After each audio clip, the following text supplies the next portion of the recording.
Welcome back to the Sam Test. This is the fastest and cheapest and easiest way to clean your wood burning stove. Water, clean rag or kitchen roll as I'm using, your fire ash, simply dip into there, make it wet, dip into there, make it ashy, come to here and apply. And it will just come straight off, no messing around.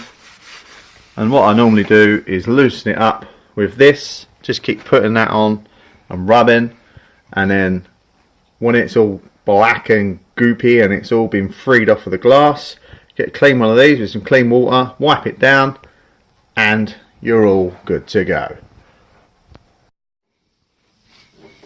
So the clean water, and wipe all this gunk off, and it comes out pretty clear.